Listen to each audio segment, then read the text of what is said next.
Selamat datang dalam webinar series Innovesia dengan topik Work and Collaboration in the Digital Era, yang akan membahas bagaimana cara bekerja dan berkolaborasi secara digital menggunakan perangkat lunak yang tersedia, dengan tujuan untuk meningkatkan produktivitas Anda dan komunikasi tim dengan memanfaatkan teknologi dan pola pikir yang tepat.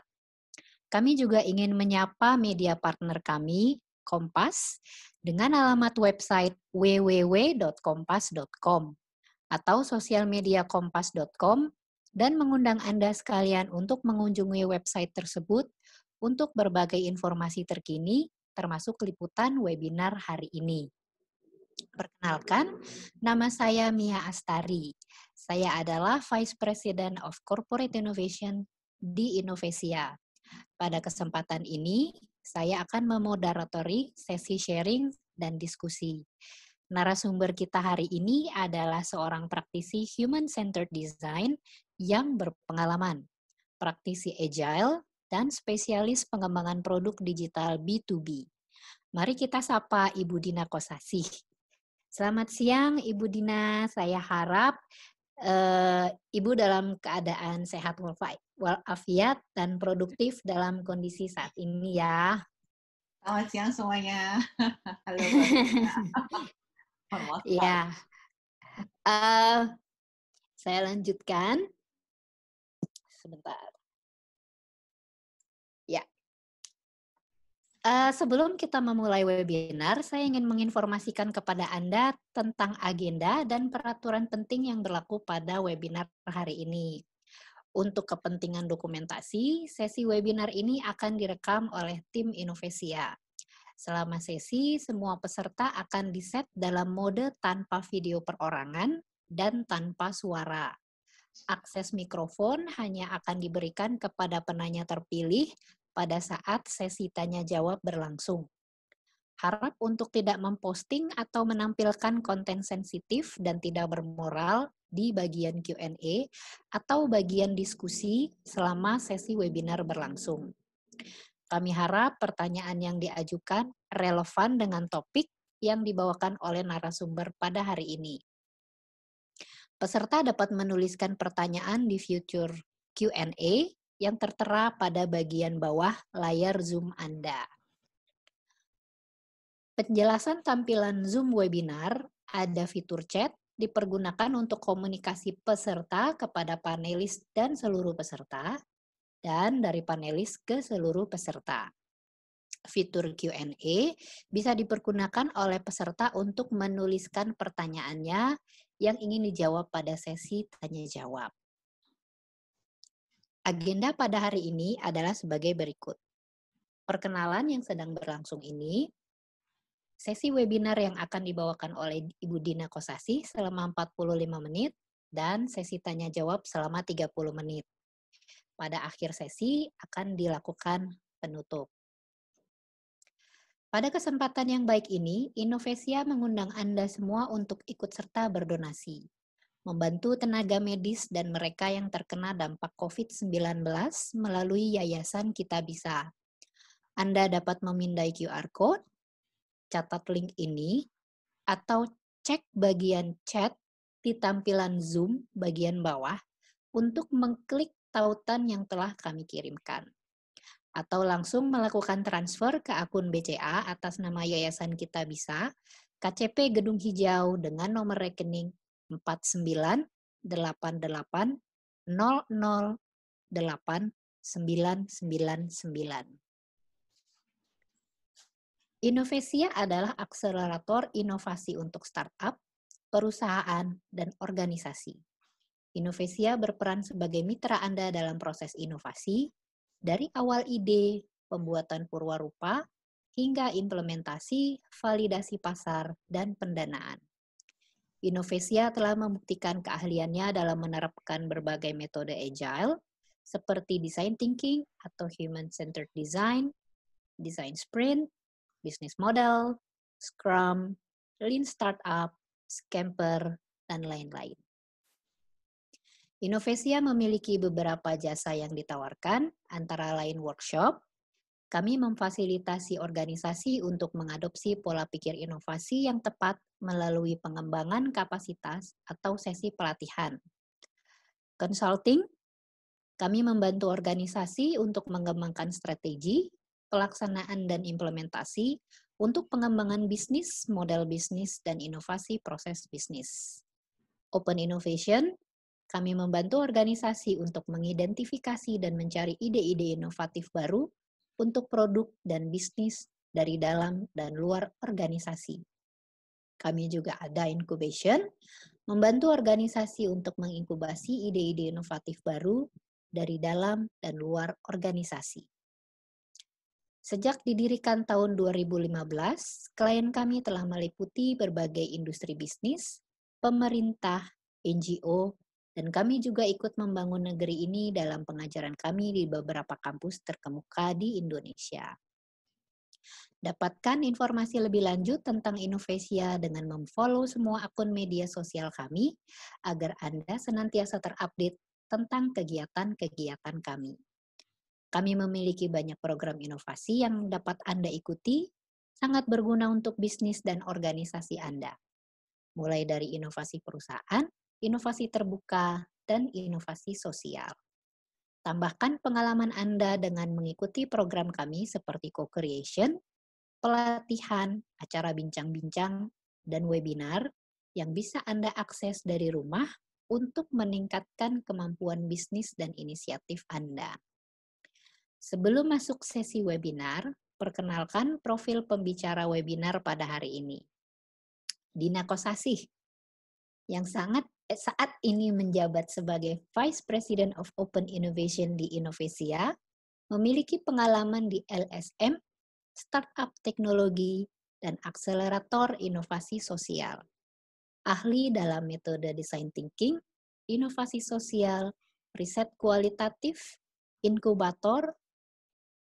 inkubasi, akselerator program pengembangan startup strategi perusahaan. Apa saja tips-tips yang akan disampaikan oleh beliau untuk meningkatkan produktivitas kita dalam berkolaborasi? Kita simak dalam sesi setelah ini. Sebelum saya persilakan Ibu Dina untuk memulai sesinya, saya ingin menyampaikan kepada para peserta yang ada di sini bahwa selama webinar berlangsung, Anda dapat mengajukan pertanyaan melalui fitur Q&A yang ada tombolnya di bawah dengan format nama, strip, lembaga atau institusi perusahaan, strip, jenis perusahaan, strip, pertanyaan.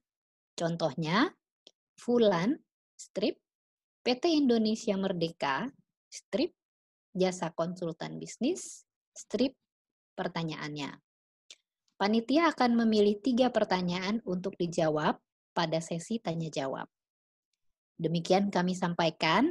Sekarang, tempat dan waktu sampai 45 menit ke depan, kami persilakan untuk Ibu Dina Kosasih. Silakan Mbak Dina. Oke, terima kasih Mbak Mia untuk perkenalannya.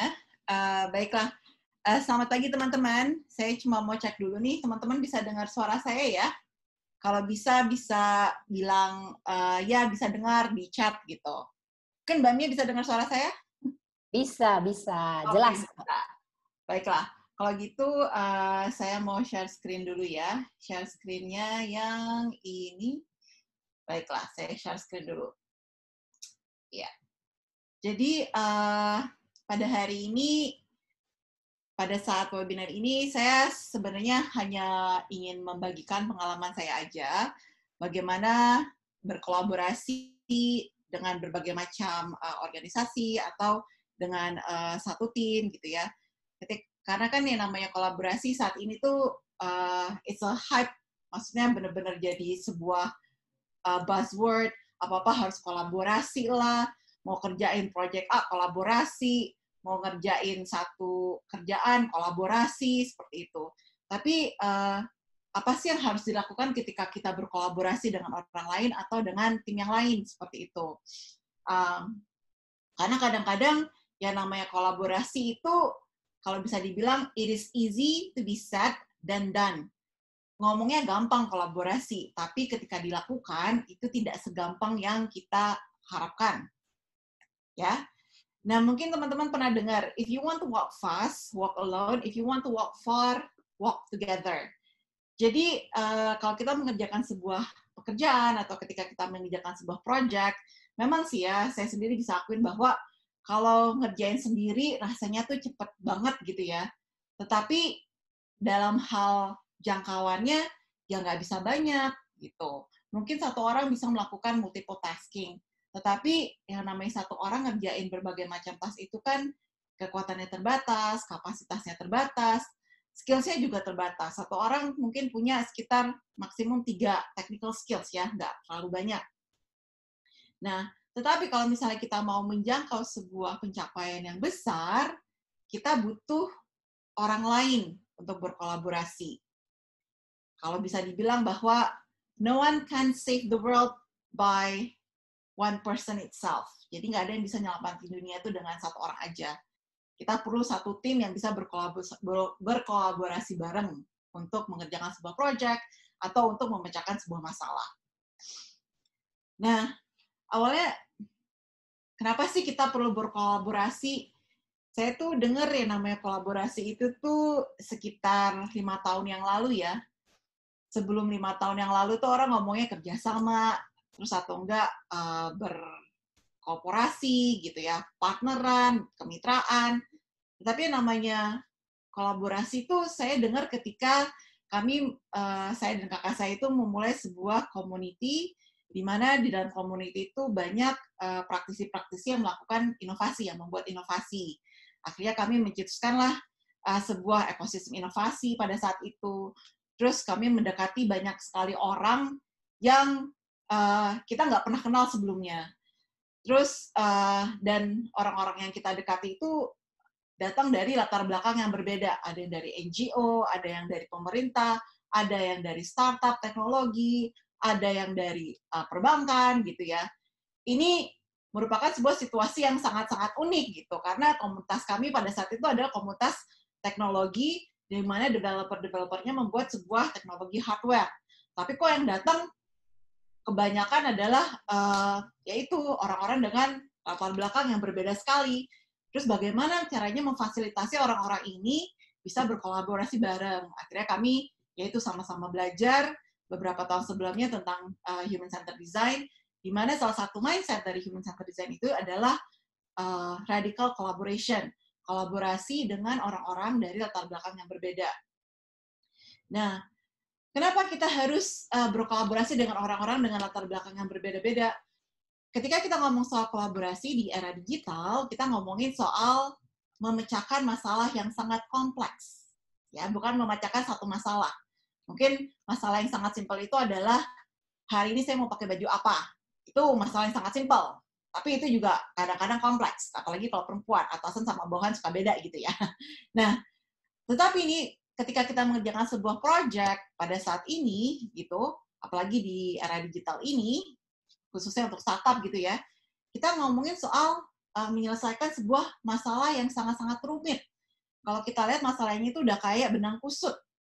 Nah, jadi masalah yang sangat rumit ini tidak bisa diselesaikan oleh satu orang yang punya kemampuan atau keahlian terbatas. Maka itu, ketika kita mau menyelesaikan masalah yang sangat kompleks tersebut, dibutuhkanlah beberapa individu lain atau beberapa organisasi lain dengan background yang berbeda dan juga dengan keahlian berbeda, supaya bisa melihat tantangan yang dihadapi dalam proyek tersebut dari perspektif yang berbeda. Dan juga bekerja bareng-bareng, berkolaborasi bareng-bareng untuk menyelesaikan masalah tersebut. Gitu. Nah, berdasarkan pengalaman yang saya alami ya, ketika berkolaborasi dengan beberapa macam orang atau berbagai macam organisasi, jadi saya bisa lihat ada 2 macam kolaborasi ya hari ini. Mungkin ini teman-teman udah pernah mengalaminya, ini hanya sebagai tips aja ya, atau lagi-lagi sharing pengalaman saya. Jadi ini bukan rocket science gitu, ini yang bisa diimplementasikan di organisasi masing-masing. Jadi ketika kita berkolaborasi, itu ada yang namanya internal kolaborasi dalam internal organisasi itu sendiri. Di mana mungkin kalau misalnya di dalam perusahaan masing-masing, itu ada yang namanya tim kerja ya, tim yang terdiri dari 5 orang gitu. Tapi di dalam masing-masing tim itu punya peran masing-masing. Ada yang ngedesain, ada yang ngoding kalau misalnya startup ya, atau ada yang ngurusin ngomong sama klien seperti itu. Atau misalnya dalam organisasi yang lebih besar itu kolaborasi yang melibatkan beberapa macam departemen. Itu mulai dari business development, kemudian ke customer service, kemudian ke finance, kemudian juga ke marketing. Itu adalah sebuah kolaborasi ya. Nah, di dalamnya itu sendiri itu udah perannya macam-macam. Lagi-lagi complex problems gitu ya. Terus ini tuh bisa kita masukkan ke dalam kategori organizational development.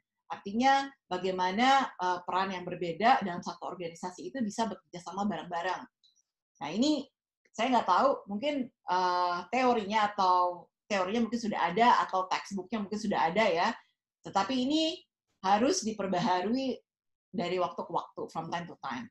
Terus ada juga namanya multiple organization collaboration. Ini adalah kolaborasi dengan organisasi berbeda. Itu bisa jadi kita ini mau bikin proposal bareng untuk satu klien gitu ya, ngerjakan proyek bareng-bareng, kita ngajak organisasi lain nih, karena organisasi lain itu bagus banget di riset, terus organisasi satu lagi itu bagus banget di dalam technology development, ya udah kita gandeng mereka untuk bikin proyek bareng gitu. Terus ada juga kolaborasi antara klien sama kontraktor atau namanya mitra. Ya, kalau di Innovesia sendiri itu ketika kita mengerjakan sebuah project dengan klien, itu kita menganggap sebuah kolaborasi dengan klien. Jadi kita benar-benar melibatkan klien dari proses awal sampai proses akhir ya. Tidak hanya mendengarkan klien itu maunya apa terus kita kerjakan langsung, tidak, tetapi kita bikin workshopnya juga gitu. Terus kemudian kita memberikan input dan juga kita melakukan evaluasi dari awal sampai ke akhir. Nah ini adalah beberapa macam kolaborasi yang pernah kita kerjakan ya, atau nggak kita lakukan. Terus, lagi-lagi ya, ngomongin kolaborasi itu, working with other people is never easy. Jadi, jangan harap bahwa kolaborasi itu gampang. Kadang-kadang, yaudah yuk, kolaborasi yuk, gitu kan ya. Tetapi, di depannya, ngomongnya sih enak banget. Ya udah, gampang, ayo kita kerjain bareng, gitu. Terus, ngomongnya kemana-mana ya, ngomongnya ke awan-awan lah, halu lah. Ketika udah mau mengimplementasikan ya, secara teknikal, pada rontok semua di akhir.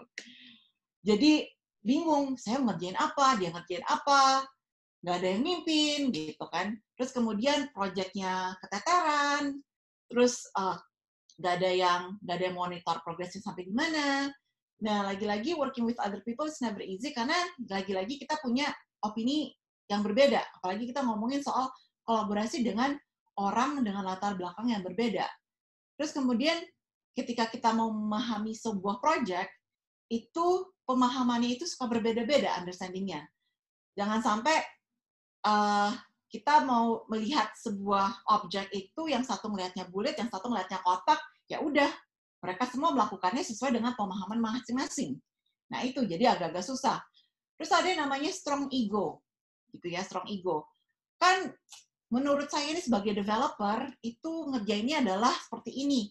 Yang desainer bilang, kalau dari sisi desainer, ngelihatnya itu adalah human center. Kalau dari sisi bisnis, itu ngelihatnya harus cuan-cuan-cuan gitu. Itu punya strong ego lagi gitu ya. Terus, kebanyakan ketika kita kolaborasi itu kita suka mencari siapa yang benar, siapa yang salah.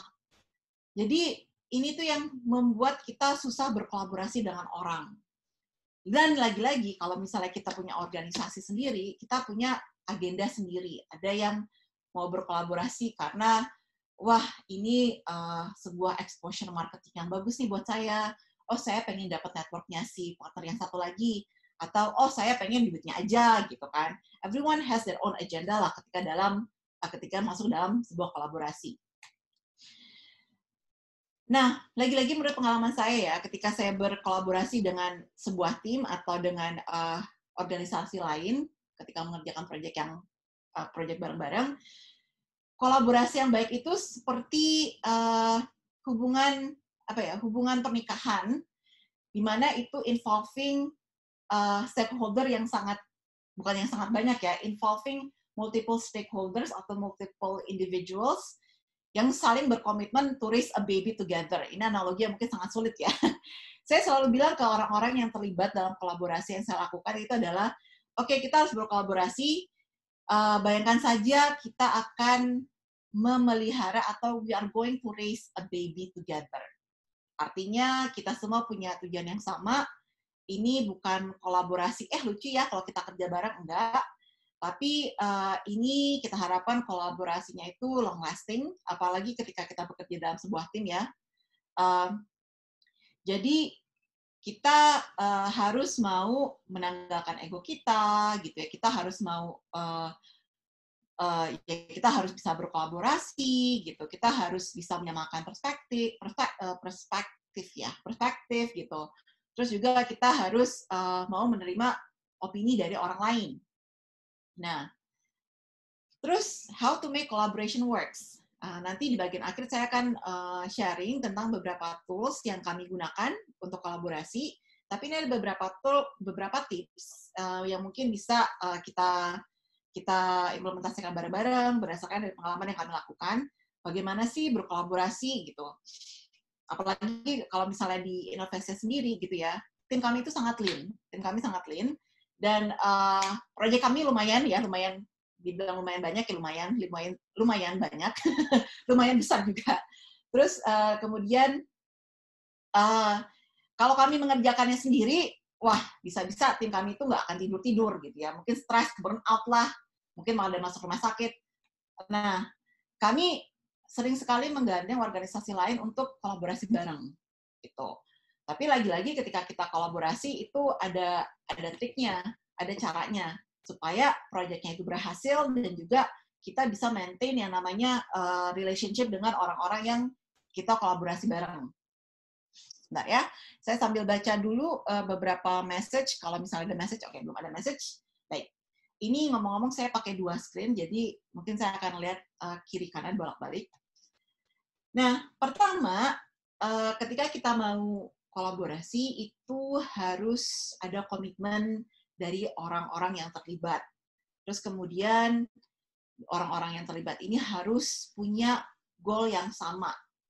Ketika kita ngomong goal-nya itu harus jelas. Harus clear ya.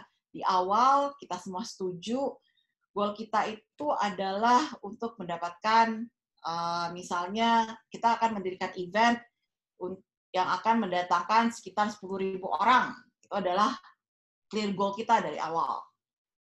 Mungkin di awal ketika kita ngomongin soal goal itu akan berdiskusi, akan berdebat, tapi nggak apa-apa, mendingan berdebat di awal tentang goal yang mau kita achieve daripada di akhir goalnya nggak tercapai gitu ya, atau nggak goalnya nggak jelas. Nah, terus kemudian lagi-lagi ketika kita ngomongin soal goal ini kan bisa dimengerti dalam berbagai macam pandangan dalam kolaborasi itu sendiri. Untuk itu kita harus mempunyai pandangan yang sama nih, artinya kita menyamakan perspektif lagi antara stakeholder yang berbeda. Sebenarnya goal ini orang-orang pandangnya seperti apa, dan pandangan goal yang bagaimana yang akan kita setujui, begitu. Terus kemudian semuanya harus komit. Lagi-lagi di awal saya bilang bahwa ini seperti raising a baby. Yang namanya raising a baby has to commit.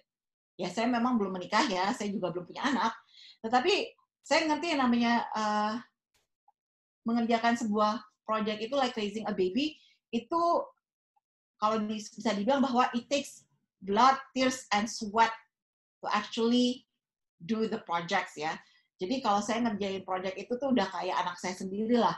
Kalau misalnya ada yang nggak benar, selain kalau orang tua tuh ada anak yang sakit, langsung pusing, langsung stres gitu kan ya. Nah, semua orang-orang dalam kolaborasi ini harus komit, seperti itu, harus komit layaknya mereka itu lagi membesarkan seorang anak, begitu. Menganggap aja this is our baby lah. kalau misalnya proyeknya berhasil, itu menjadi kebanggaan kita semua, gitu. Karena kalau goal-nya achieve, itu menjadi kebanggaan kita semua. Terus selanjutnya adalah kolaborasi itu yang oke itu adalah ketika terdiri dari orang-orang dengan berbagai macam background atau skill. Mungkin ya pada umumnya menurut pengalaman saya ketika bekerja di startup itu melibatkan sekitar minimum 3 orang, maksimum 8 orang ya, dengan latar belakang dan skill yang berbeda. Nah, pernah sih kita melakukan kolaborasi yang melibatkan 3 organisasi berbeda, yang totalnya itu terdiri dari sekitar 12 orang lebih ya, ngerjain project bareng-bareng. Tapi karena itu ngomongin soal organisasi, jadi ada 3 organisasi, which works very well. Nah, terus kemudian kita mesti memberikan orang-orang di dalam tim kolaborasi itu kesempatan buat mereka memberikan kontribusi input, kontribusi ide, supaya ketika kita membutuhkan idenya nggak cuma satu aja, tapi idenya itu bisa macam-macam. Dan ketika lagi-lagi ya, pandangan yang berbeda-beda ini bisa memperkaya ide yang akan kita brainstorm. Seperti itu. Jadi nggak cuma hanya mendelegasikan role, oh ya kamu akan ngedesain, oh ya kamu akan ngoding, kamu nanti yang akan menghubungi para peserta, tidak. Tetapi kita memberikan input. Oh nanti kalau ngoding ini masalahnya adalah ABC, jadi saya perlu bantuan dari para desainer. Karena nanti dalam kolaborasi itu, hubungan satu orang dengan yang lain itu akan saling berkesinambungan, saling berkaitan.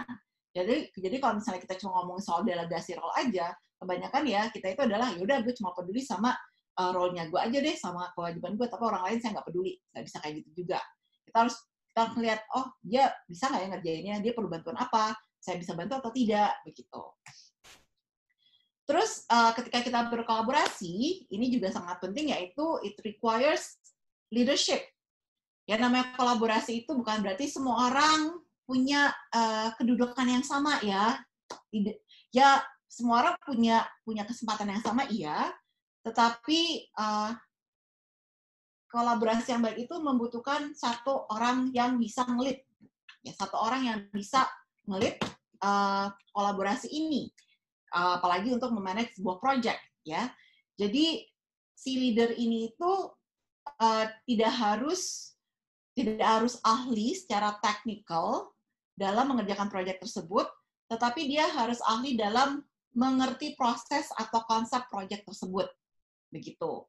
Dan dia ini memanage atau mengatur bagaimana orang-orang berbeda atau organisasi berbeda dalam satu tim itu bekerja satu sama lain. Terus kemudian dia itu memonitor progres dari tim ini mencapai goal dari proyeknya itu.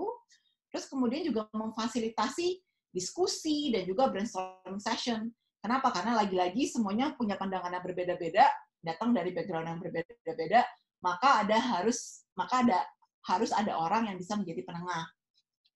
Dan juga harus memastikan bahwa semua orang atau semua organisasi dalam kolaborasi tersebut terlibat dan engage, merasa bahwa diberikan kesempatan untuk memberikan kontribusi, dan juga semuanya terlibat dalam mencapai goal dari proyek tersebut. Tuh. Terus dalam kolaborasi itu yang namanya komunikasi itu sangat penting. Satu, kita harus bisa mengkomunikasikan instruksi secara jelas. Jadi instruksinya, kalau instruksinya tidak jelas, maka kita harus bisa men-challenge ya. Maksud dari instruksi itu apa? Kemudian bagaimana kalau misalnya situasi A terjadi, apa yang harus kita lakukan? Seperti itu. Nah, mungkin kadang-kadang kita harus mengkomunikasikan instruksi itu lebih detail lagi. Lebih detail, tapi jangan juga terlalu micromanage. Karena kalau terlalu micromanage, akhirnya kita tidak memberikan kesempatan orang untuk berkontribusi. Dia hanya melakukan apa yang disuruh saja, tidak juga ya. Nah, kemudian kalau misalnya memerlukan bantuan, itu juga harus dikomunikasikan.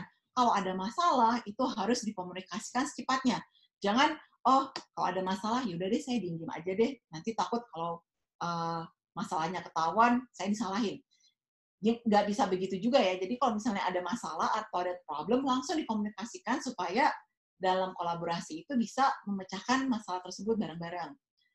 Dan juga lagi-lagi kalau ada progres itu juga dikomunikasikan supaya kita tahu apa yang harus dilakukan selanjutnya setelah progres itu dilakukan. Terus kemudian asking for help sama juga dengan bagaimana communicate request ya. Terus positive communication. Jujur aja untuk positive communication saya masih harus belajar banyak ya. Positive communication ini kita harus bisa ya itulah ngomong segala sesuatu yang positif.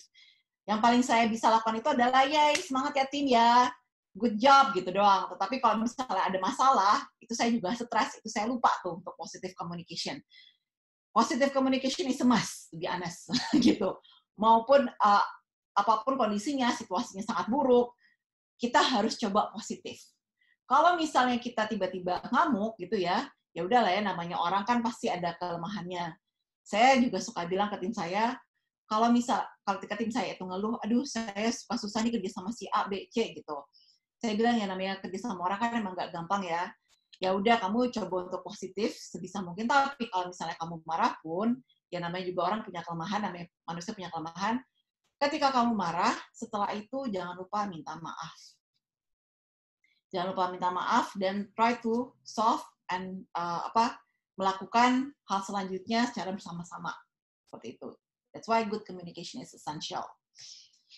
Terus kemudian ketika kita mengerjakan sebuah project, banyak banget yang namanya running task ya, moving objects. Ada pekerjaan-pekerjaan yang lagi in progress. Nah, ini make sure semua pekerjaan-pekerjaan ini tuh disimpan di dalam satu platform yang bisa diakses oleh semua orang. Dan ini kita harus agree nih, platform apa yang mau kita pakai. Apalagi kalau kita berkolaborasi dengan berbagai macam organisasi, 2 atau 3. Yang satu pakai, yaitulah pakai paid solution yang sudah biasa dipakai gitu ya. Yang satu pakai cloud solution. Jadi bisa diakses kapan aja, seperti itu. Nah, ini harus agree nih, kita mau pakai platform yang mana? Mau pakai yang cloud atau mau pakai yang paid solution itu gitu. Saya nggak berani ngomong soal brand.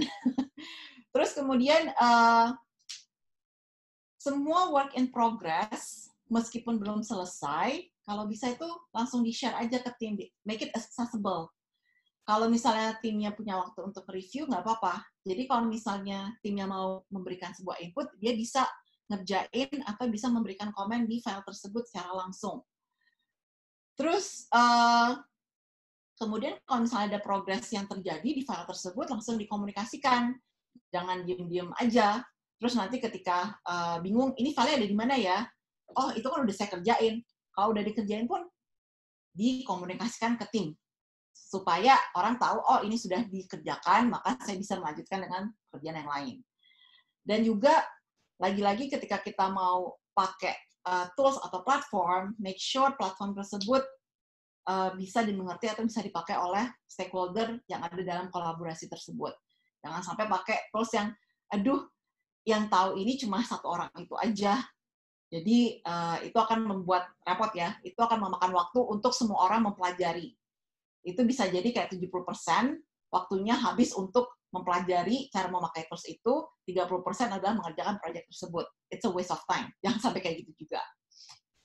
Nah, ketika kita diskusi dan kolaborasi, biasakan untuk memvisualisasikan opini, input, atau pikiran kita.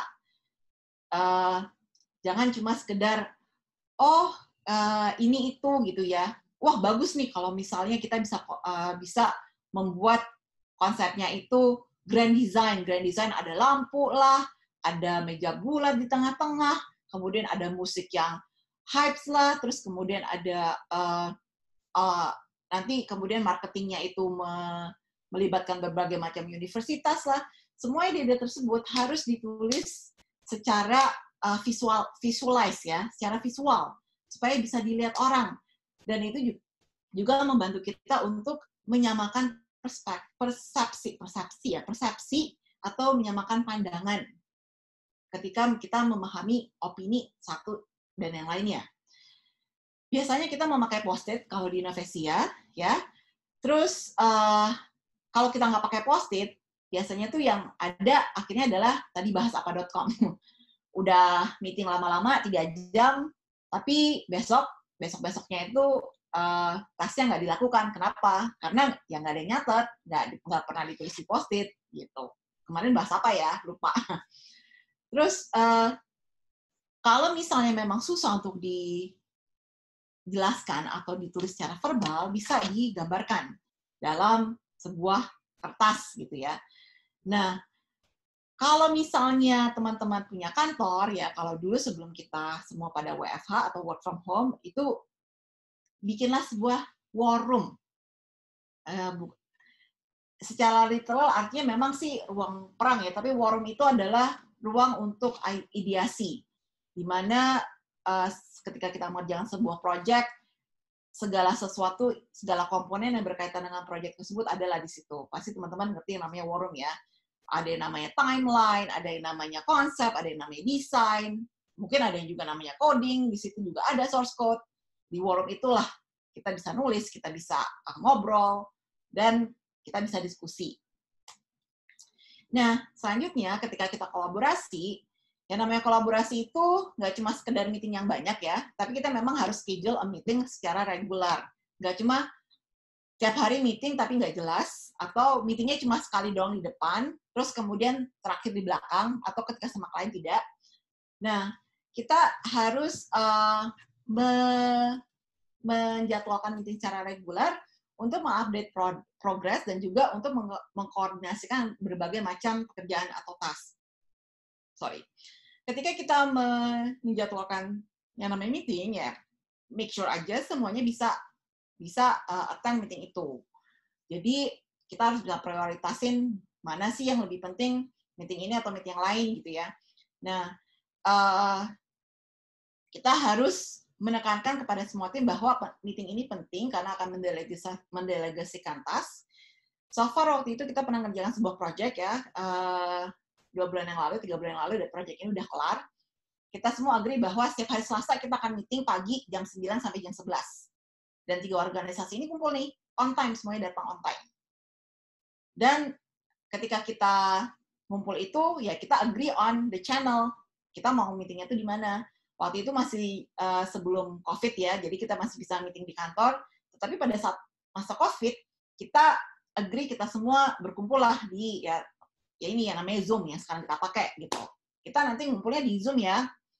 Nah, terus ketika kita ngumpul di Zoom, itu nggak cuma semua orang videonya nyala, terus kemudian suaranya ada gitu, ngomong tidak, tetapi dalam Zoom itu sendiri, bahkan online meeting itu sendiri, itu sudah disiapkan ruangannya. Ruangannya itu pada saat itu kita mengerjakan workshop, karena kita baru selesai riset, kita harus mengerjakan namanya synthesizing-nya secara online, maka dibikinlah sebuah board di mana ada post-it secara online yang akan diisi oleh orang-orang yang terlibat dalam workshop ini, gitu ya, dalam tim kolaborasi tersebut. Jadi semua orang yang akan mengikuti meeting ini harus prepare, harus ada persiapan. Jangan sampai bahwa oh nanti meetingnya bahas apa ya, enggak. Nah, ketika sebelum meeting juga harus ada clear agenda. Dan clear agendanya itu nggak cuma sekedar membahas perkembangan project ABC, tidak bisa. Nggak bisa kayak gitu. Yang namanya perkembangan itu harus secara detail. Satu, kita akan membahas misalnya timeline. Kedua, kita akan membahas logistik. Ketiga, kita akan membahas tentang metodologi. Keempat, kita akan membahas tentang responden. Itu adalah clear agenda. Dan ketika kita meeting, itu semua agenda itu pastikan dilakukan, baru ngebahas yang lain. Yang ada hasilnya itu adalah ketika kita bikin agenda yang jelas, dan agenda itu harus dikomunikasikan sebelum meeting itu terjadi. Jadi semua orang bisa prepare. Nah, hasilnya adalah meeting tersebut bisa dilakukan dalam waktu 1 jam 15 menit. Dan semua orang pulang dengan action items yang harus dilakukan masing-masing, dan proyeknya berjalan dengan lancar. Ya. Dan juga ketika kita melakukan agenda tersebut, itu harus ada time box. Itu harus dikasih waktu. Jangan sampai kelamaan nih. Ngomongin soal timeline. Ngomongin soal timeline saya sampai setengah jam. Terus nggak. Terus ngomongnya kemana-mana. di awal kita bilang, oke, kita ngomongin timeline, kita ngomongin 15 menit ya. Kalau udah 15 menit, kasih tahu apa kita mau perpanjang atau enggak, gitu. Kalau misalnya kelamaan, ya udah, nggak kelar ngomongin timeline, kita kelarin. Kita go to the next agenda. Seperti itu. Dan semuanya dalam kolaborasi itu harus agree, harus setuju. Nah, yang harus dilakukan selanjutnya itu adalah melakukan evaluasi secara terus-menerus ya. Evaluasi dan debrief. Jadi, sekitar proyek yang terakhir ini, ketika kita melakukan kolaborasi dengan 3 organisasi, ya, atau dengan 2 organisasi yang lainnya itu, ini proyeknya kita harus lakukan di 2 kota, atau 2 area. Yang satu di Sulawesi, yang satu lagi di Papua. Gitu. Ini proyek yang jauh. Dan ini timnya harus terbagi 2, timnya split. 8 orang pergi ke Papua, 8 orang pergi ke Sulawesi. Nah, kita pergi duluan nih ke Sulawesi, 8 orang. Kita melakukan si proyek tersebut di sana. Kemudian 8 orang ke Papua itu pergi sekitar 4 hari kemudian.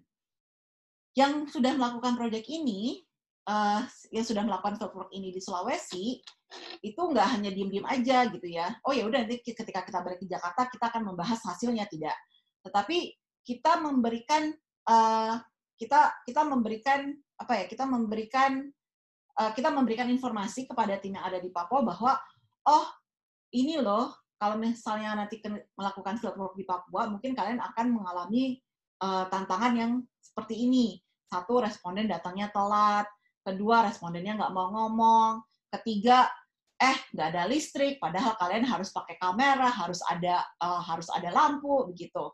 Itu kita jelasin ke tim yang ada di Papua. Kita evaluasi, apa sih yang kurang, gitu ya.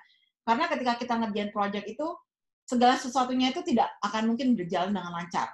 Kalau misalnya berjalan dengan lancar itu ya, wah itu luar biasa ya. Kalau semua orang bilang, kesempurnaan itu hanya milik Tuhan gitu ya. Jadi yang namanya project berjalan dengan lancar 100% itu tuh bisa dibilang nggak mungkin. Nah, pasti ada glitches-nya, pasti ada error-nya gitu. Nah, evaluasi dan debrief ini untuk melihat sebenarnya apa sih yang terjadi waktu kita melakukan fieldwork tadi gitu ya. Apa sih yang bagus, apa sih yang harus diperbaiki, itu yang kita lakukan pada saat evaluasi. Kemudian juga kita recognize achievements. Wah, tadi si A keren loh, dia bisa loh ngerekam sambil memoderasi gitu. Terus juga kita membuka sebuah space untuk feedback. Untuk feedback ya, bagaimana caranya memperbaiki kolaborasi yang sudah ada. Misalnya, kok si A nggak banyak ngerjain apa-apa gitu ya. Jadi ketika kita lagi evaluasi, kita memberikan feedback. Lagi-lagi, feedback-nya dikomunikasikan secara positif. Kita nggak bisa bilang, wah si A ini kok malas banget ya, gitu. Nggak bisa. Dalam evaluasi itu kita harus bilang bahwa bagaimana kalau misalnya A itu terlibat lebih banyak lagi dalam beberapa macam kegiatan yang lain, seperti itu.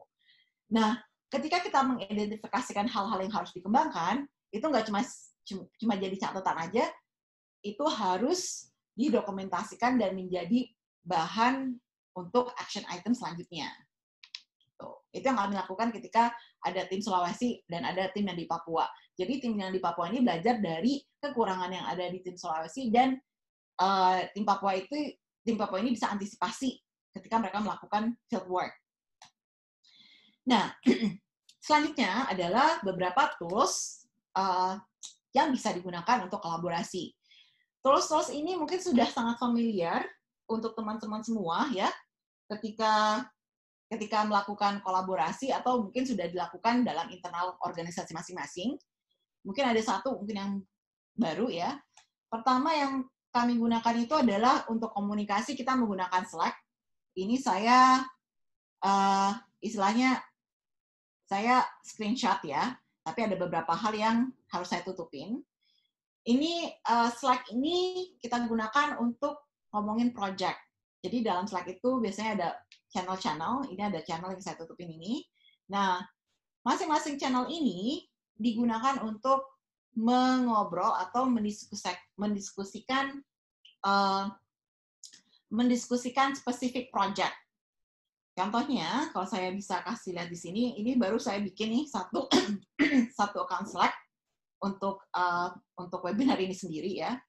Contohnya itu adalah ini anggap aja channel session 1 ini adalah sebuah project, di mana di dalam channel ini kita akan ngomongin segala sesuatu yang berkaitan dengan project, yaitu ide timeline lah.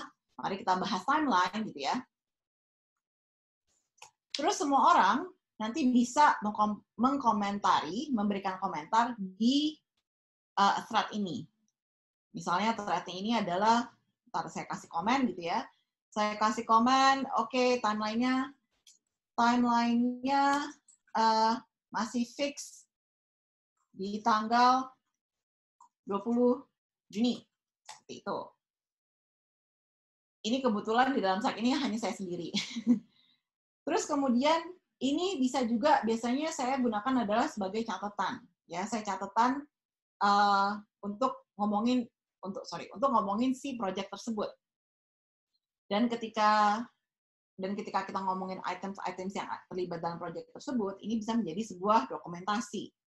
Dan di dalam slide ini juga ada yang namanya notes, kalau nggak salah ya. Ada yang namanya notes. Ini notes-nya itu ada di, sebentar. Wah, ini udah agak-agak. Ini slide-nya baru. Bentar ya, saya lihat dulu ya. Create calendar events. Di sini juga ada bisa create calendar events. Terus ada yang namanya create a post. Nah, di create a post ini kita bisa bikin yang namanya MOM, bisa bikin yang namanya catatan. Ini saya percaya teman-teman yang hadir di sini tuh udah familiar banget sama si Slack ini ya. Jadi kalau misalnya Slack-nya ini down, pernah satu hari Slack down, itu pasti pada bingung. Nah, terus yang selanjutnya communication tools yang kita pakai emang WhatsApp, tapi akhir-akhir ini kami memutuskan bahwa kita tidak akan punya grup WhatsApp lagi, karena kebiasaan ngomongin berbagai macam project di grup WhatsApp itu, padahal kita udah ada Slack. Akhirnya kita cuma fokus pakai si Slack aja. WhatsApp itu hanya untuk ngingetin, hari ini kita semua meeting ya, meeting mingguan gitu. Terus webinar mulai jam segini ya. Nah, selanjutnya ini adalah email. Email itu kita gunakan biasanya ketika komunikasi dengan klien, ketika kita mau share file, ketika kita mau share timeline atau apapun itu. Nah, Zoom ini kita gunakan untuk regular meeting atau ketika kita lagi mau komunikasi dengan klien itu kita juga pakai Zoom karena dia bisa multiple call. WhatsApp itu bisa multiple call tapi terbatasannya 4 orang, maka Zoom adalah option untuk multiple call dengan lebih dari 4 orang. Nah, selanjutnya yang kita pakai itu adalah lagi-lagi teman-teman udah familiar ya, Google Docs, Google Slide, Google Sheet sama Google Drive untuk keeping all the files together at one place. Nah, lagi-lagi make sure ketika mau pakai platform apa untuk menyimpan segala macam file atau work in progress, semuanya familiar. Ini ada satu contoh, Google Slide yang kita pakai ketika kita lagi baru pulang dari field work, terus kemudian kita mau synthesizing. Kita memakai Google Slide itu untuk melakukan yang namanya ideation atau brainstorming dengan memakai post-it virtual. Jadi ini post-it-nya ini sudah kita siapkan sebelum meeting, terus kemudian kita pakai Zoom bareng-bareng, kita share screen, terus semua orang yang terlibat itu kita bilang bahwa oke, kita semua ketemu jam segini, terus workshop-nya itu ya harus dimoderasi, jadi ada instruksinya bagaimana cara mengerjakan workshop tersebut. Terus kemudian orang-orang yang ada pada saat itu ya udah mengisi post-it-nya masing-masing gitu kan. Memberikan input. Jadi kita bisa mendapatkan informasi-informasi tersebut dalam post-it virtual. Ini yang kita gunakan ketika kita berkolaborasi secara online dengan Google Slide pada saat itu. Tapi kalau misalnya kita punya sebuah presentasi ya, presentasinya itu butuh beberapa orang untuk, yaitu yang satu ngurusin tentang desain, yang satu ngurusin tentang teks, yang satu lagi ngurusin tentang konsepnya atau kontennya, itu bisa dengan Google Slide dan make sure si Google Slide-nya ini di-share ke orang ya. Maaf. Nah, terus kalau biasanya kita lakukan itu adalah ketika kita meminta bantuan, itu kita pakai yang namanya komen. Oh, sini nggak ada komennya ya. Misalnya, komennya itu adalah komennya tentang potensi diri. Ketika kita komen, kita mention orangnya tersebut. Make sure mention orang tersebut. Jangan cuma kasih komen aja. Karena orangnya itu pasti akan bingung. Semua orang yang terlibat dalam kolaborasi itu pasti akan bingung. Ini ditujukan untuk siapa ya? Makanya ketika kita kolaborasi dalam sebuah platform online, kita biasakan mention orang tersebut ketika kita ingin memperjelas sesuatu atau mendapatkan kejelasan tentang sebuah informasi. Sama halnya juga dengan Google Sheet ya, ini yang kita lakukan, ini kita pakai, kita juga biasa menggunakan komen. Terus kemudian sama juga dengan Google Words. Nah, ada di tim kami juga beberapa orang memakai solusi offline ya. Itu kita anjurkan kalau misalnya udah pakai offline, di-upload ke Google Drive supaya nanti bisa diakses kembali, supaya bisa diakses dan kita bisa kerjakan bareng-bareng di Google Online ini, gitu. Contohnya adalah yang si preliminary findings ini awalnya dikerjakan pakai, saya Microsoft PowerPoint secara offline, terus kemudian kita upload ke Google Drive, kita buka di browser dan dikerjakan bareng-bareng. Kita share linknya, gitu. Selanjutnya, tools yang dipakai itu Trello. Mungkin teman-teman udah pernah pakai Trello ya. Trello ini biasanya dipakai untuk progress tracking atau project management. Project management kan yang namanya project itu tasnya banyak banget. Terus kemudian ada yang namanya moving objects, banyak sekali moving objects. Jadi ketika kita pakai Trello, ini bisa memonitor task apa aja yang sudah done, atau task mana aja yang masih in progress. Biasanya orang itu ngerjain Trello itu as simple as to do, pending, done, gitu ya. Semuanya ditaruh di to do, terus kalau udah mulai mengerjakan sesuatu, ini namanya progressing gitu. Progressing. Terus kalau sudah selesai, done. Nah, tapi di dalam Trello itu sendiri, sebenarnya masih banyak template yang bisa kita explore. Ini template-nya ini ada banyak seperti kayak Remote Team Hub, Product Roadmap ya. Terus kemudian ada yang Town Hall Meetings. Nah, ini ada salah satu contoh yang bisa kita gunakan, yaitu untuk tim brainstorming. Apalagi pada saat semua orang lagi WFH kayak gini, gimana sih caranya brainstorming pakai Trello? Ini bisa kita lakukan ya. Ini saya pakai template yang masih kosong, tapi ini pernah kita pakai juga dengan modifikasi sesuai dengan kebutuhan kami.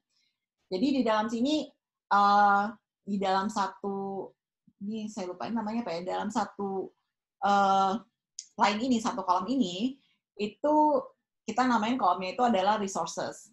Di dalam resources ini adalah berisi cards-cards yang menjelaskan apa yang diperlukan untuk resources tersebut. Di sini kita bisa menambahkan description, kita bisa mendapatkan details tentang resource tersebut. Terus kemudian kita di sini menambahkan yang namanya task yang lebih detail lagi.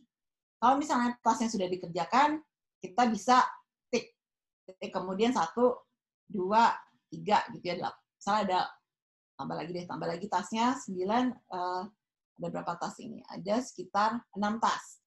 Nah, ketika ada 6 task yang sudah dikerjakan, maka di sini kita melihat bahwa, oh, ini udah ada 6 task yang dikerjakan, dan ketika kita ingin melibatkan orang lain, kita bisa mention orang tersebut.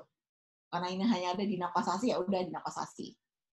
Jadi kita bisa melihat bahwa part ini melibatkan 1 orang, terus kemudian sudah ada 6 task yang sudah dikerjakan, sudah selesai. Terus di sini juga kita bisa menambahkan yang namanya deskripsi, a word about calling gitu ya. Nah ini biasanya yang saya lakukan itu adalah ketika ngomongin deskripsi itu saya taruh card-nya di atas, paling atas. Jadi semua orang tahu gimana sih caranya ngisi card yang ada di kolom resources ini, seperti itu. Karena yang mengisi Trello ini tidak hanya 1 orang, tidak hanya si project manager itu, tetapi semua orang dalam kolaborasi tersebut harus bisa mengisi si Trello board ini. Nah, terus ini adalah what problem are we solving? Di sini dikasih sampelnya. we need a better 404 page for our website.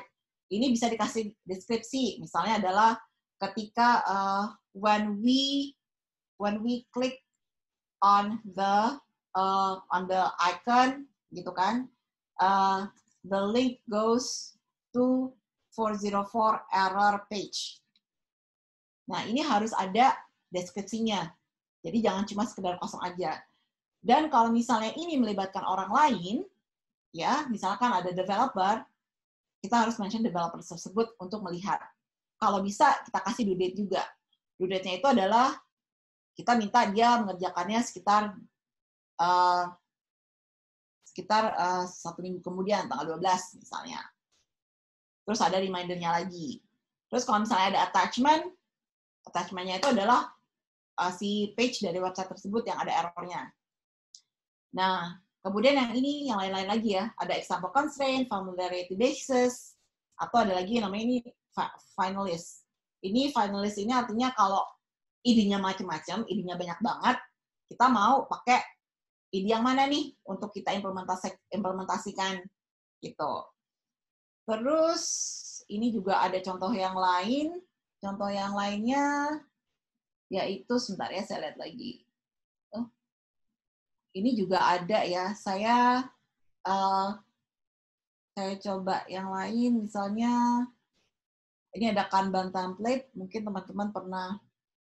Ini ada marketing request. Marketing request nih mungkin sepertinya menarik ya. Coba kita lihat marketing request dulu. Use template. Ini kalau misalnya, oh saya mau bikin campaign dong. Oh bikin ini dong, social media post. Nah, ini kita pernah, waktu itu saya pernah kerja di sebuah startup, kita memakai Trello untuk request kartu nama.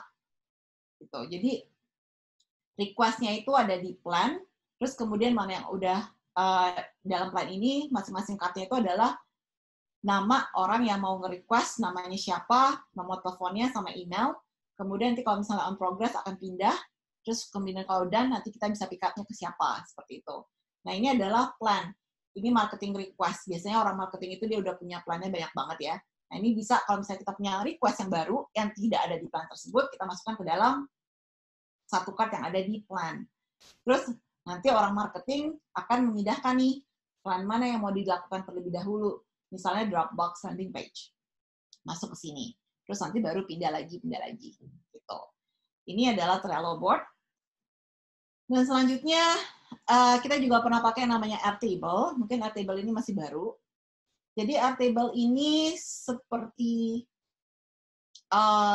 seperti Google Sheet yang sudah diformulasikan, udah ada formulanya. Very advanced, ya, sangat advance sekali. Mungkin ini agak-agak kompleks. Tapi kalau misalnya udah ngerti cara pakainya, ini akan sangat membantu untuk memonitor project dan juga menyimpan segala macam informasi yang berkaitan dengan proyek tersebut di dalam satu platform. Contohnya di sini, kalau kita ngomongin product planning, dalam satu base, jadi di yang namanya yang namanya si Airtable ini, saya kasih contohnya, yaitu bisa terdiri dari berbagai macam dash dalam satu akun. Ini akun Airtable saya contohnya. Jadi my first workspace. Misalnya kalau kita adalah sebuah agency dan kita punya klien yang banyak gitu ya, ini satu workspace ini bisa dibikin untuk satu klien. Dan ini satu Airtable ini bisa digunakan untuk satu macam project. Misalnya kita punya satu klien yang kita lakukan itu sekitar 3 project buat dia.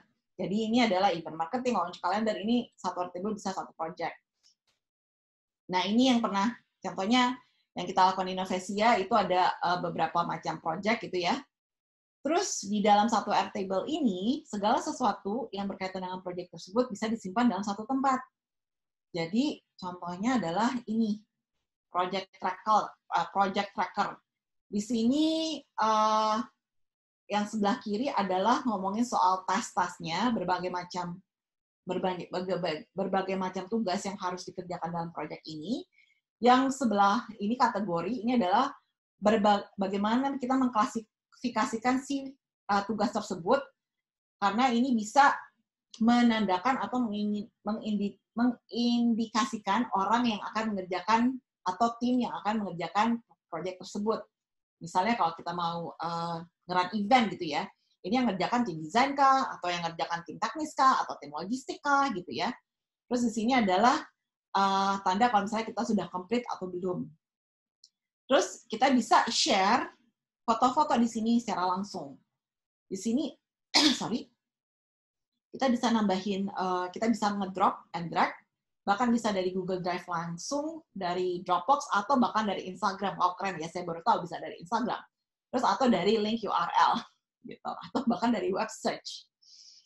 Nah, terus di sini kelihatan fotonya, ada thumbnail kecilnya. Di sini ada yang namanya kliennya siapa, project lead-nya siapa, maksudnya si tasnya itu di-lead oleh siapa, terus kemudian orang-orang yang terlibat siapa, kita bisa mention, gitu ya. Terus kemudian kick off date-nya kapan, due date-nya kapan, oh ini ada lagi nih specific task. Yang saya suka dari Trello ini, yang saya suka dari Airtable ini, kita bisa melihat dengan berbagai macam view. Contohnya adalah project calendar. Ketika kita ngomongin project, itu pasti berhubungan banget sama yang namanya timeline, sama yang namanya kalender. Sekarang kita udah harus melakukan apa ya? Nah, jadi di sini kita bisa melihat bahwa, oh, untuk project ini, kalendernya adalah sebagai berikut.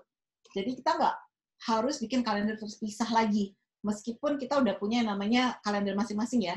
Tapi di sini nih, ketika kita ngeliat Trello board, misalnya, oh besok tugasnya apa ya untuk project ini, kita bisa ngeliat aja nih, oh tanggal 16 atau tanggal berapa sih?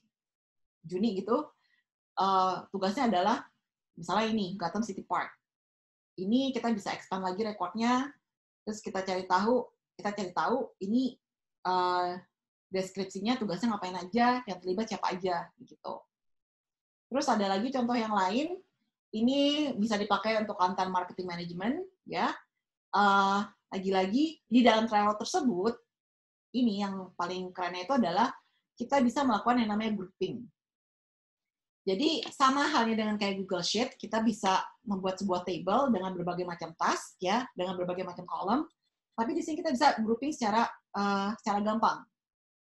Kalau misalnya di Google Sheet mungkin bisa bisa lebih gampang ya. Tapi kalau di sini kita bisa groupingnya itu secara misalnya by title. By title, atau kita bisa groupingnya itu lebih cepat secara misalnya adalah writernya siapa aja. Jadi kita bisa tahu, oh, tim kita, misalnya si A itu kerjanya adalah ABC. Terus yang udah dikerjakan statusnya apa aja, due date-nya kapan, terus kemudian yang dia akan publish itu di mana, kemudian adakah image-nya, segala macam. Ini kita bisa memonitor project-nya itu dengan lebih detail lagi. Terus kemudian di sini juga ada beberapa contoh ya, tapi ini project task, ini contohnya yang pernah kami kerjakan dulu. Ini kita bisa melihat bahwa, oh, ada si Rahma ini ngerjainnya apa aja, gitu. Terus kemudian Raihana ini ngerjainnya apa aja, gitu. Arno ngerjainnya apa aja, seperti itu. Nah, mari kita kembali lagi. Saya cek dulu ya waktunya. Waktunya apakah sudah 45 menit, Mbak Nia? Kalau misalnya sudah 45 menit, silakan informasikan ke saya. Mbak Dina. Oh, sudah ya? Pas ya? Oke. Jadi, kata terakhir dari saya adalah, if everyone is moving forward together, then success takes care of itself. Jadi, namanya kolaborasi itu lagi-lagi harus, kita harus melakukannya secara sistematis, harus ada strukturnya, dan juga kita harus tahu cara platform apa yang mau digunakan. Gunakan digital tools yang ada, apalagi sekarang udah di digital era, dan ya hopefully all the project goes very well. Gitu.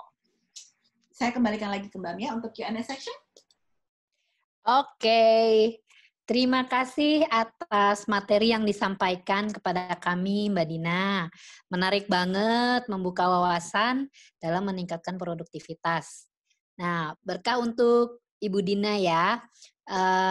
Para peserta yang belum sempat menyampaikan pertanyaannya di bagian Q&A, masih terbuka kesempatan bagi Anda untuk bertanya. Silakan tuliskan formatnya nama, strip lembaga atau institusi perusahaan, strip jenis perusahaan, strip pertanyaannya. Untuk sesi jawabnya akan kami mulai dari sekarang dengan tata cara berikut ini. Jumlah pertanyaan yang akan dijawab akan diutamakan ke 3 pertanyaan terpilih. Jika waktu masih mengizinkan, akan diteruskan kepada 3 pertanyaan terpilih berikutnya. Bagi pertanyaan yang terpilih, penanya akan dibukakan akses mikrofon untuk berinteraksi langsung dengan Ibu Dina Kosasih. Jika ada yang ingin ditanyakan lebih lanjut, silakan disampaikan secara verbal. Nah, di sini kita udah bisa lihat ada beberapa pertanyaan yang bisa dijawab dulu, Mbak Dina. Saya pilihkan tadi satu dari Ibu MS Dias RD, Ibu Luh Ketut Widiarsih. Jadi pertanyaan ini agak banyak ya. Saya gabungin jadi satu. Beliau ini sebenarnya ekstrovert, jadi nggak masalah ngomong sama orang banyak. Terus, tapi dia tidak mudah percaya dengan orang lain. Nah, jadi pertanyaannya ada satu, gimana caranya membuat dia bisa lebih percaya kepada timnya? Kalau beda pendapat, leader itu bisa, kalau beda pendapat, kita mestinya gimana? Sedangkan leader tidak bisa memberikan solusi gitu. Terus yang ketiga, kalau misalnya sudah mengkomunikasikan sesuatu tapi nggak direspon, nggak dibales WA di grup, mesti gimana? Ini kayaknya banyak nih yang mengalami juga ya. Gitu. Mungkin bisa dibukakan akses speaker buat Bu Luh Ketut. Oh, sudah ya. Oke, baik. Mungkin bisa dijawab dulu Mbak Dina. Oke, jadi gimana supaya bisa percaya ke timnya gitu ya Bu ya, pertama kali ya. Ini juga saya punya pengalaman ketika saya harus nge-lead sebuah tim yang sangat baru ya, baru kenal satu sama lain. Ya itu yang harus kita lakukan, lagi-lagi menyamakan persepsi itu sangat penting. Jadi yang namanya menyamakan persepsi itu harus diawali dengan berkenalan satu sama lain. Yang namanya berkenalan itu nggak cuma sekedar, oh ya nama saya Dina, email saya ini, WhatsApp saya ini, enggak. Tetapi kita mengenalnya itu nggak personal banget, tetapi lebih dalam lagi mengerti personality-nya dia itu seperti apa sih, karakter orang ini. Kalau saya mau berkolaborasi, maka saya harus berkomunikasi dengan beliau, caranya bagaimana. Waktu itu ini pernah saya praktekkan 2 kali ya. Jadi ini saya disarankan oleh bos saya sebelumnya. Waktu itu timnya itu baru semua, karena ini adalah sebuah perusahaan yang masih baru di Indonesia. Jadi saya bilang, wah ini akan jadi sebuah challenge nih kalau kita mau kerja bareng-bareng, karena semuanya nggak pernah kenal satu sama lain, dan saya juga yang paling lama di sini kan, dan itu juga paling lamanya cuma sebulan gitu. Nah, saya punya kekhawatiran bahwa orang ini nggak akan bisa kerja bareng-bareng karena punya egonya masing-masing. Jadi kita harus membuat sebuah yang namanya house rule atau peraturan rumah yang harus ditaati semua. Tapi si bos saya bilang, oh kalau gitu ya udah kita bikin workshop bareng-bareng untuk memperkenalkan diri ya, perkenalan diri. Nah ini juga berlaku kalau misalnya ada tim member yang lama menyambut tim member yang baru. Itu kita melakukan pengenalan dirinya itu harus spend time. Itu sekitar 1 atau 2 hari. Itu bagian dari yang namanya induction kalau di dalam sebuah organisasi ya.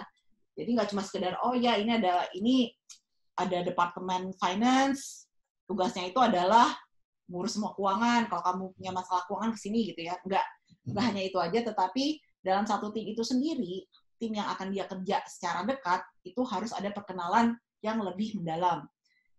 Kita bikin yang namanya waktu itu adalah personal user manual.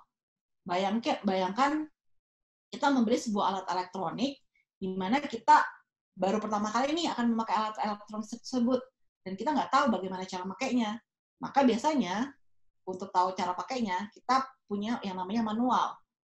Manual tersebut itu di manual tersebut itu tuh ada tata cara bagaimana menyalakan device tersebut, kemudian kalau matiinnya gimana, terus kemudian kalau rusak diperbaikannya bagaimana, kalau service centernya di mana.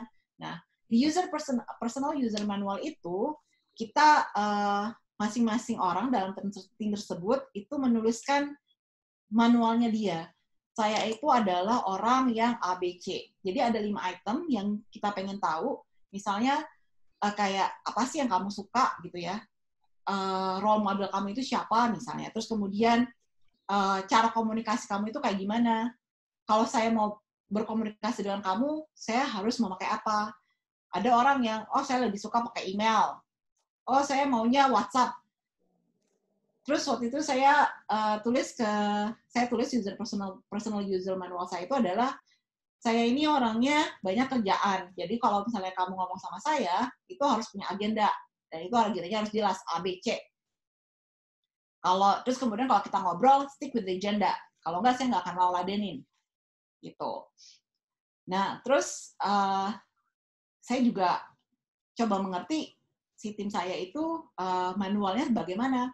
Oh saya itu bangunnya telat gitu kan. Jadi saya bisa nyampe kantor itu jam 10.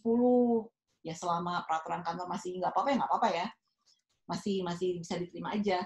Terus yang satu lagi itu adalah saya susah ngomong bahasa Indonesia secara baik dan benar. Nah itu juga agak-agak unik pada saat itu. Nah ya akhirnya dengan melakukan perkenalan yang lebih mendalam, yang ada user personal manual itu, kita membangun sebuah trust, membangun sebuah kepercayaan. Dari semua personal user manual itu, kita gabungkan dan kita decide bareng-bareng nih, sebagai tim, hal-hal mana saja yang bisa diterima, dan hal-hal mana saja yang tidak diterima. Misalnya, oh saya suka bangun telat, yang lainnya, saya semuanya datangnya pagi. Ya, kita nggak bisa dong nungguin satu orang yang datang telat terus-terusan gitu ya. Akhirnya kita semua agree bahwa kita semua akan nyampe kantor jam 9.30 paling telat. Terus kemudian cara komunikasinya pakai apa? Kalau misalnya urgent kita pakai WhatsApp. Kalau ngomongin project detail kita pakai Slack. Itu akhirnya kita agree gitu. Nah, itu cara membangun trust. Terus kalau misalnya tadi pertanyaannya adalah kalau nggak salah nah, kalau misalnya kita kolaborasi dengan organisasi yang berbeda, itu pengalaman kami selalu menuliskan kolaborasi itu dalam agreement. Harus ada hitam di atas putih. Ya, jadi kolaborasi itu nggak cuma sekedar, lucu ya kalau kita kolaborasi bareng gitu ngomong dong, nggak. Kita harus mengkomunikasikannya secara profesional. Kita harus melakukannya secara profesional, kita kasih dia agreement, dia setuju, gitu. Terus kita juga udah ngomongin soal goal-nya, mereka setuju, harus ditandatangani. Kalau misalnya tidak, ya udah kita balik lagi ke agreement tersebut. Begitu. Kita lakukan secara profesional aja. Dan lagi-lagi ya, sebelum kita bikin agreement itu pasti ada lah yang namanya argumen, ada yang namanya ketidaksetujuan. Tapi lebih baik tidak setuju di depan daripada tidak setuju di belakang. Itu akan lebih susah. Terus kemudian ada lagi, bagaimana caranya kalau misalnya tidak direspon gitu ya, susah. Nah, biasanya kalau yang kita lakukan, kalau tidak mendapatkan balasan, tidak mendapatkan respon, nggak ada update, kita pasti punya backup plan sih. Kita akan minta orang lain untuk mengerjakan tes tersebut untuk sementara. Nah, orang ini yang tidak mengerjakan tugas tersebut, kita masukkan ke dalam item yang akan kita evaluasi. Jadi pada saat evaluasi kita bahas nih, kenapa sih proyeknya, tantangan apa yang kita hadapi dalam mengerjakan proyek itu dalam minggu kedua misalnya. Kita bilang, oh saya nggak mendapatkan respon. Nah, itu kita bahas bareng-bareng. Terus kita akan bahas, mungkin orangnya nanya, oh ya kenapa? Wah, saya misalnya WhatsApp saya rusak lah atau apalah. Nah, ketika kita evaluasi, kita coba cari jalan keluarnya nih. Kalau misalnya nggak bisa juga, kita harus bagaimana untuk menanggapi orang yang tidak merespon dengan WhatsApp atau tidak merespon dengan instruksi. Seperti itu. Ya, mudah-mudahan menjawab ya Ibu ya. Terus ada pertanyaan lagi nggak dari Ibu Luketut Sriwidiasi? Itu sudah dirangkum. Jadi tadi Ibu Luketut ini menuliskan dalam beberapa pertanyaan gitu. Ibu Luketut boleh di-unmute kalau ada yang mau ditanggapi. Halo, ya terima kasih Mbak Dina atas responnya. Jadi apa ya, usaha saya ini yang jasa curhat ini sebenarnya udah running dari 2016, tapi sampai hari ini saya belum memiliki tim yang apa ya, pasti gitu untuk menjalankan ini gitu. Jadi saya masih berjalan dengan diri saya dan ada satu orang yang membantu saya untuk di research and development gitu. Tapi itu pun masih bongkar pasang banget gitu. Jadi apa ya, beberapa orang sudah apa ya, kayak mendaftarkan diri, saya mau jadi volunteer gitu kan. Yang kami butuhkan di sini adalah teman curhat gitu, orang yang mau diajak ngobrol sama orang lain tentang masalahnya gitu. Dan ada beberapa orang yang menawarkan diri, tapi saya belum memilih apa ya, volunteer itu karena masalahnya adalah saya belum mempercayakan apa ya, posisi itu pada orang yang tadi mendaftarkan diri itu. Karena yang tadi saya bilang itu, saya orangnya ekstrovert, tapi saya susah banget percaya sama orang lain untuk ada di posisi tertentu kayak gitu. Jadi di situ sih sebenarnya masalah saya. Dan juga saya agak nggak enakan seperti misalnya di kasus yang lain, saya sebagai ketua tim promosi gitu di tempat kerja saya di kampus. Ya saya dengan 10 orang, tapi lagi-lagi saya susah sekali menghubungi mereka di WhatsApp grup gitu untuk mengkonfirmasi gimana materi promosi hari ini gimana, atau gimana progres setiap job desk yang mereka sudah punya masing-masing. Itu lama banget mendapatkan respon, entah karena kesibukan masing-masing atau apa. Itu saya gemes sendiri gitu sebenarnya. Tapi sebagai leader yang perlu mereka, saya akhirnya ya yang saya bisa kerjakan, saya kerjakan sendiri ujung-ujungnya dan lain sebagainya. Itu sebenarnya memberatkan saya sih sebenarnya. Tapi daripada saya nunggu sesuatu yang nggak pasti, ya saya akhirnya menjalani yang seperti itu gitu. Mungkin itu sangat tidak ideal, tapi bagaimana ya Mbak? Nah, iya sih. Nah, yang namanya lagi-lagi ya Bu ya, tadi kan Ibu bilang bahwa susah banget nih nemu orang gitu. Seperti yang saya bilang, dalam kolaborasi itu kan diperlukan leadership ya. Leadershipnya harus bisa tegas. Banyak orang yang bilang saya itu galak sebenarnya. Terus kemudian jadi kita harus tegas di depan, bukan berarti otoriter banget, tidak ya Bu ya, tetapi tegas dalam hal iya enggak, karena yang seperti saya bilang ya, kolaborasi ini kayak raising a baby together. Kalau misalnya di tengah jalan tiba-tiba ada yang nggak mau, kita yang harus menanggung resikonya. Mungkin orang yang lain itu tidak akan peduli ya, kan kita yang nggak akan peduli. Jadi di depan itu kita sudah yang seperti saya jelaskan tadi, di depan kita udah agree bareng-bareng ya untuk sebuah peraturan. Kalau bisa itu ada hitam di atas putih. Terus kalau yang tadi Ibu bilang bahwa menanyakan progres kok susah banget. Nah, itu pentingnya namanya meeting secara regular. Yang kita lakukan selain meeting secara regular atau mingguan atau 2 mingguan ya, kita melakukan yang namanya daily stand up setiap hari. Kita ada satu project di mana kita ngerjakan itu secara bertiga. Jadi tim kecil ini nih tiap hari itu kita membuat sebuah progress update meeting, hanya kalau nggak salah 30 menit, cuma 30 menit doang. Dan 30 menit itu ada agendanya. Kita akan ngomongin satu, schedule. Kedua, kita akan ngomongin soal session note. Ketiga, kita akan ngomongin soal kanvas yang diisi oleh peserta. Keempat, kita akan ngomongin tentang schedule berikutnya. Kita stick with the agenda. Terus nggak ada tuh alasan bahwa nggak bisa ikutan, dan itu semuanya orang sudah agree bahwa setiap hari kita akan melakukan check-in setiap untuk 30 menit gitu. Jadi yang saya lakukan itu adalah, to be honest, sebagai leader paling enak banget ya Bu ya, kalau kita memimpin sebuah tim kolaborasi, istilahnya kita tinggal merem doang. Tapi merem itu bukannya semuanya berjalan dengan lancar ya. Jadi tim itu mengerti instruksi kita dengan jelas, dan mereka itu punya inisiatif untuk mengerjakannya tersebut. Jadi lagi-lagi ketika kita check in tiap hari nih, tim saya udah inisiatif sendiri nih, gitu. Saya nggak perlu ngingetin mereka yang udah, Mbak nanti check-innya agendanya ini ya. Jadi saya tugasnya itu sebagai leader akhirnya memfasilitasi jika mereka mempunyai pertanyaan yang tidak dijelaskan secara tertulis gitu ya, atau sesuatu yang belum mereka hadapi sebelumnya. Tapi hal-hal teknis yang lain yang lebih detail yang udah mereka ngerti itu mereka nggak akan tanya lagi. Gitu. Mungkin itu bisa membantu ya Bu ya. Mbak, lagi satu dong Mbak, lagi satu aja. Oke, jadi kebetulan di dalam tim itu karena tadi saya susah percaya sama orang lain, akhirnya saya di dalam tim itu ada teman-teman dekat saya yang saya masukkan, yang saya pikir saya akan nyaman dengan kerja dengan teman baik gitu. Akhirnya problem yang saya temui adalah ternyata lebih susah menggerakkan teman baik daripada orang orang kenal gitu. Kayak gimana ya? Lebih apa ya? Mereka tidak memposisikan diri mereka sebagai teman dalam tim, tapi teman baik gitu. Jadi saya mengalami masalah seperti itu. Itu juga terjadi ya Bu ya. Saya juga punya pengalaman ketika saya punya tim.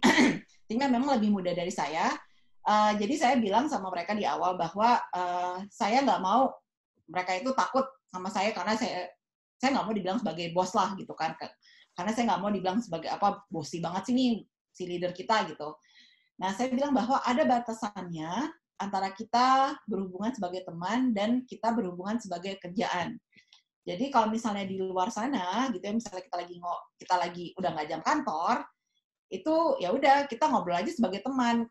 Kamu mau curhat nggak apa-apa sama saya gitu ya. Tapi kalau udah ngomongin soal kerjaan, ada jam-jam tertentu, udah jam kerja, itu kita ngomonginnya kerjaan ya secara profesional. Jadi itu kita memang harus punya atau harus menyetujui batasan-batasan mana yang namanya teman sama yang namanya ngomongin kerjaan. Kalau misalnya sekali 2 kali ya udahlah ya kebablasan. Tapi kalau udah 3 kali sih Bu ya kita harus tegas aja. Maaf ya, kayaknya nggak bisa kayak gini deh.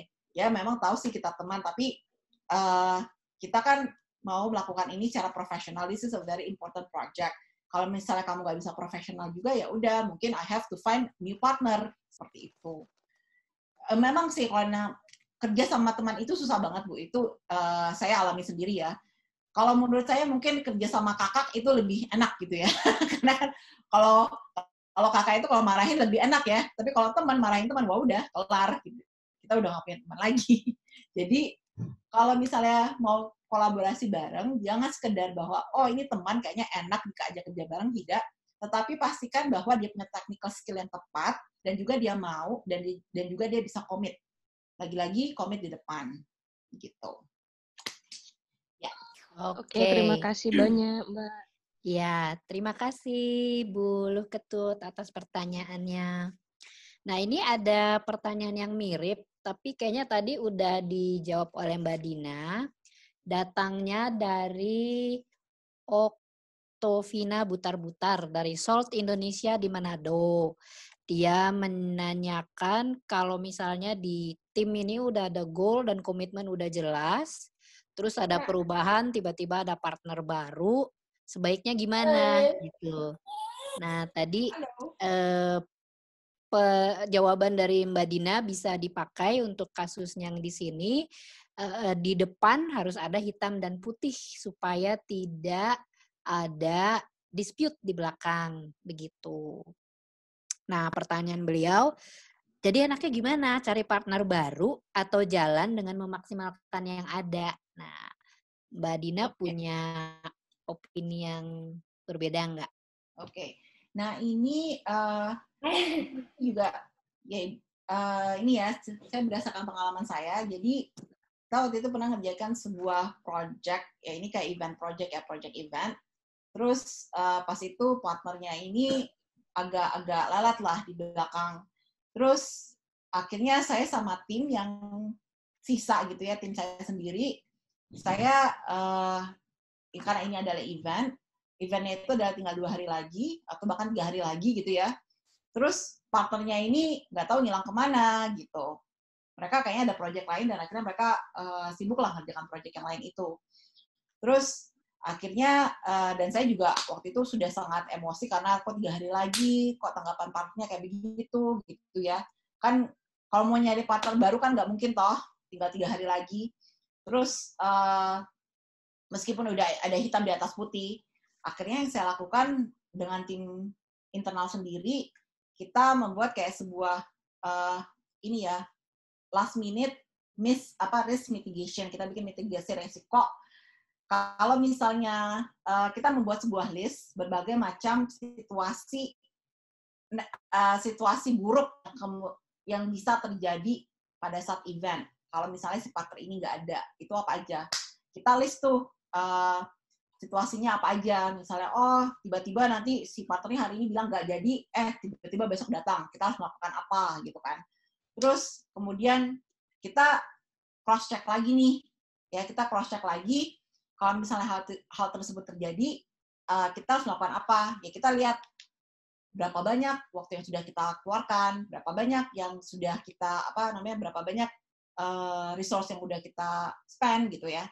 Terus saya sama tim brainstorm lagi ide nih, apa yang harus kita lakukan pada saat itu. Jadi pada dasarnya pertama ketika kita mengerjakan proyek ini, kita memang punya mitigasi resiko yang jelas kalau misalnya hal-hal buruk ini bisa terjadi. Terus kemudian yang ngomongin soal ya equipment, khususnya energi dan segala macam itu, pada saat itu kalau waktu saya kerja di NGO gitu ya, yang ada karena udah hitam di atas putih, ya kita dalam hitam di atas putih tersebut, agreement tersebut, ada yang namanya mitigasi resikonya ya. Kalau misalnya si partner tersebut istilahnya withdraw di tengah-tengah jalan, maka semua equipment-nya akan kita ambil.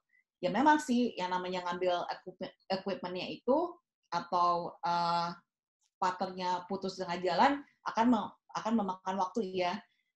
Jadi itu salah satu resiko yang harus kita hadapi ke klien kita. Jadi itu masuk ke dalam resiko. Apa yang harus kita lakukan? Misalnya kita harus informasi ke klien bahwa ini proyeknya akan mundur 2 bulan karena partnernya mundur. Nah, itu nanti implikasinya apa aja nih? Misalnya akan ada tambahan biaya gitu. Siapa yang akan menanggung tambahan biaya tersebut? Kita apakah kita, klien, ataukah partner? Nah, itu sih yang biasa saya share ya berdasarkan pengalaman saya. Terus kemudian apa yang bisa dilakukan untuk menjaga agar tujuan utama dari proyek tersebut tetap jalan. Nah, yang dilakukan adalah lagi-lagi regular meeting dan juga daily update atau daily stand-up yang selalu kita lakukan nih, misalnya di Innovesia, itu sangat penting.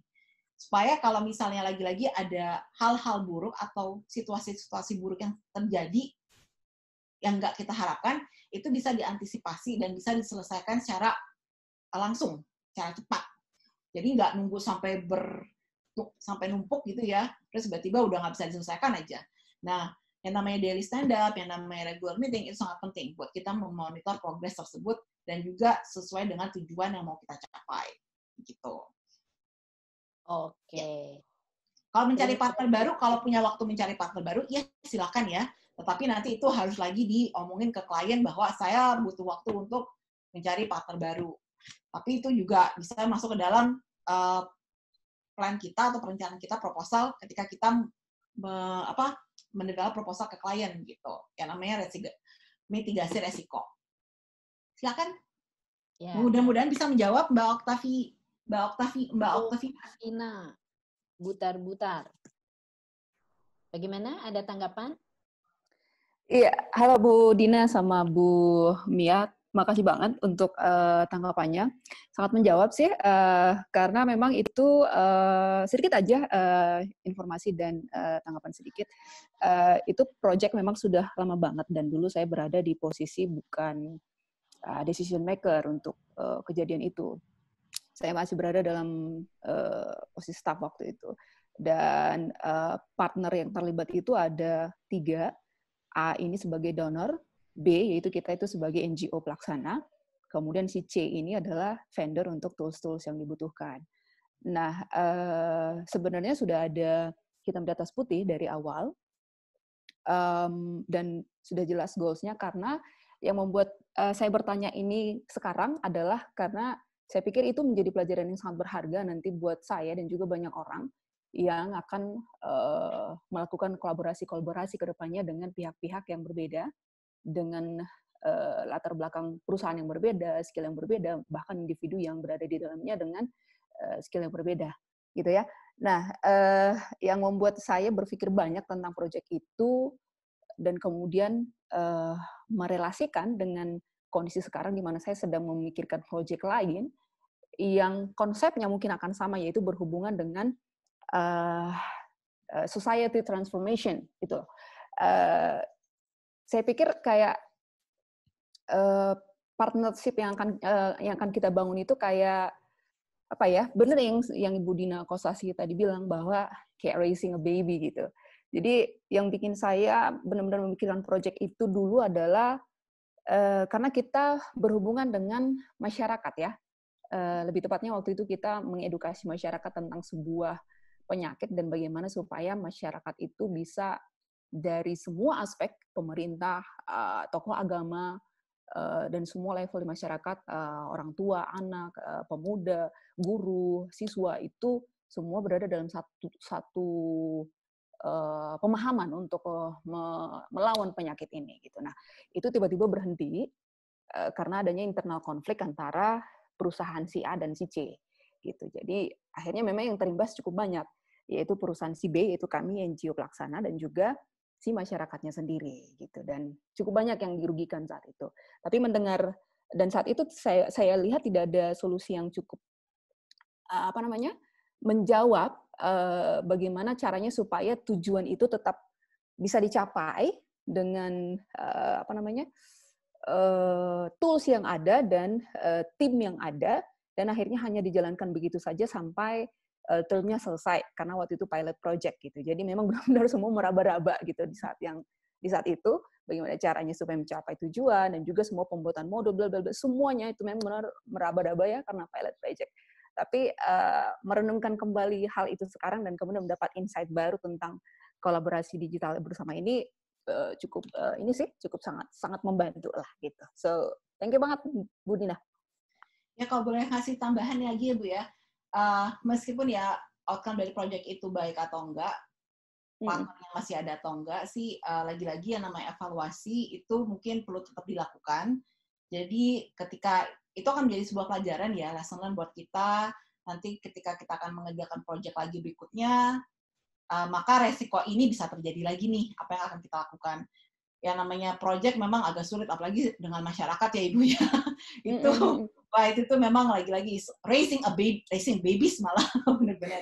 Jadi lagi-lagi ya, kita kalau bisa evaluasi terus-terusan, dan makanya kalau di Innovasia kan kita menganut yang namanya pendekatan human centered design, di mana kita mencoba memahami bagaimana caranya bisa membantu, bisa memberikan sebuah solusi bisa memberikan solusi untuk sebuah tantangan yang mau kita selesaikan lah ya, seperti itu.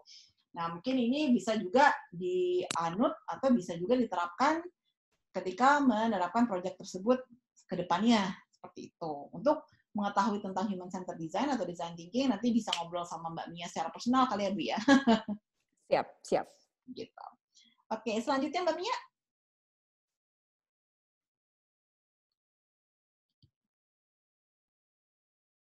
Iya, maaf Mbak Mia, masih mute. Saya tidak bisa dengar. Mute, maaf. Ya, waktunya masih ada. Kami masih ingin menjawab 2 pertanyaan. Yang satu, pertama ini tentang tools, ya, tools. Tadi sudah di-share ada Google Drive, ada Airtable, ada beberapa yang lain ya. Nah, satu ini dari Pak Yanuar, desain gue, dia punya design and video production. Satu lagi, mohon maaf, ini hanya dari alamat email Elwen. Jadi saya tidak bisa menyapa ini dari ibu atau bapak siapa gitu ya. Nah, pertanyaannya adalah yang dari Pak Yanuar, ini masalah tools. Karena dia ada di dunia desain video, kita mengerti file media itu pasti besar gitu. Ketika berkolaborasi dengan partner, dengan klien, kan suka kirim-kiriman file tuh. Kliennya nih mintanya lewat WhatsApp. Nah, itu kan dikompres, jadi jelek gambarnya. Padahal mereka sudah menyatakan baiknya pakai ini. Nah, itu gimana nih menyelesaikan ketemu di tengahnya itu sebaiknya bagaimana gitu. Kemudian yang kedua tadi bukan dari alamat email @wealth tapi dari Christian D menanyakan ada nggak sih aplikasi untuk e-sign yang aman karena dalam masa pandemi ini ada kejadian dia harus ke kantor tanda tangan basah.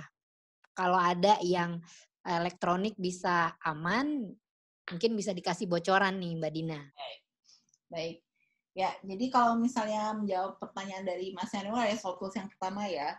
Kalau misalnya toolsnya apa sih yang mesti kita pakai? Nah, ini nih, jadi kan kita melayani yang namanya klien ya. Nah, klien yang kita layani ini, mereka tidak mengerti secara teknis bagaimana sebuah kerjaan itu dikerjakan.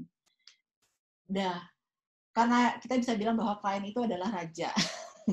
Jadi kita harus menempatkan posisi kita kita harus menyamakan posisi kita tuh sama dengan klien. Bukannya klien sama dengan posisi kita. Artinya, kalau klien memang bisa pakai WhatsApp, ya kita harus bisa yaitu meluangkan waktu untuk meng-convert file tersebut ke platform yang biasa dipakai oleh klien. Nggak mungkin juga kita minta mereka untuk meng-upgrade ya, karena kan mereka kalau misalnya kita minta mereka untuk upgrade, itu birokrasinya lebih panjang lagi, dan kalau misalnya birokrasinya lebih panjang lagi, maka ya sama aja kita nggak akan mengerjakan proyek itu bareng-bareng dengan klien. Jadi pada dasarnya jawabannya itu adalah kita yang harus menyamakan posisi kita itu sama dengan klien dalam hal tools yang akan dipakai. Karena klien itu tidak mengerti secara teknis, tetapi kita harus mengerti sebenarnya klien itu kebutuhannya apa, begitu. Dan kita technical file atau tools yang dipakai itu kita samakan dengan yang klien pakai. Itu yang kita selalu lakukan kok kalau misalnya di Innovesia, begitu. Terus pertanyaan selanjutnya itu adalah kalau e-sign ya, jadi nggak usah balik-balik kantor lagi. Nah, memang ada satu startup yang saya tahu itu di daerah Kemang, ya udah nggak apa-apa saya sebutin aja, namanya Privy. PRIVY ya, saya tulis di chat ya, namanya Privy. Silahkan dicek. Jadi ini adalah sebuah platform untuk digital signature yang aman, yang namanya, maksudnya yang diakui lah.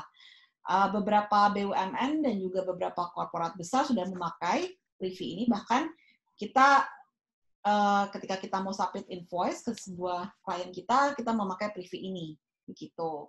Jadi nggak usah ke kantor lagi untuk tanda tangan basah.